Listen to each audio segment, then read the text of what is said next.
ലക്ഷ്യം. സാധാരണയായി two വീലറുകൾ park ചെയ്യുമ്പോൾ സൈഡ് സ്റ്റാൻഡ് ഉപയോഗിക്കുന്നു. ഇത് ഒരു വാഹനം പാർക്ക് ചെയ്യുമ്പോൾ കൂടുതൽ സ്ഥലം ഉപയോഗിക്കുന്നു. ഇതിന് സെൻട്രൽ സ്റ്റാൻഡ് ഉപയോഗിക്കുന്നതാണ് ഇതിന് പരിഹാരം.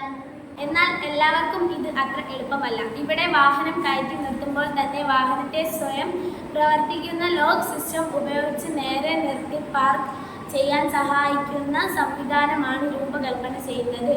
ആവശ്യമായ സാധനങ്ങൾ: ഇരുമ്പ് ആംഗ്ലറുകൾ, സ്റ്റീലുകൾ, ഇരുമ്പ് പട്ടകൾ. ഉപകരണത്തിന് പ്രധാനമായി 3 ഭാഗമാണ് ഉണ്ടാവുക. 1. ഫ്രണ്ട് ടയർ നേരെ നിർത്തുന്ന ഒരു ചാൻ. അടുത്തത് പിൻഭാഗത്തെ ചക്രത്തെ 2 വശത്തു നിന്നായി അമർത്തിപ്പിടിക്കുന്ന ലോക്ക് സംവിധാനം. വാഹനത്തെ മറിഞ്ഞു വീഴാതെ നേരെ നിർത്തുന്നു. 2 വശത്തെയും ലോക്കുകൾ തമ്മിൽ ബന്ധിപ്പിക്കുന്ന പ്ലേറ്റിന് മുകളിൽ വാഹനം കയറുമ്പോൾ വാഹനത്തിൻ്റെ ഭാരം കാരണം കൊണ്ട് പ്ലേറ്റ് താഴേക്ക് താഴുന്നു.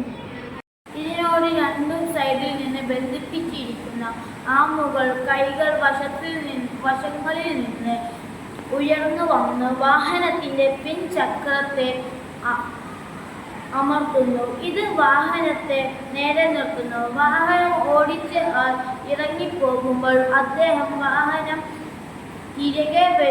തിരികെ എടുക്കുമ്പോൾ ഇടത് കാലിൻ്റെ താഴെയുള്ള പടിയിൽ ചവിട്ടിയപ്പോൾ പിൻഭാഗത്തെ പ്ലേറ്റ് മുകളിലേക്ക് ഉയരുന്നു. സാമൂഹ്യ പുരോഗതി: ഇരുചക്ര വാഹനങ്ങൾ പാർക്ക് ചെയ്യുമ്പോൾ പൊതുസ്ഥലം എടുക്കുകയും അനാവശ്യമായി ഉപയോഗിക്കാൻ സാധിക്കും.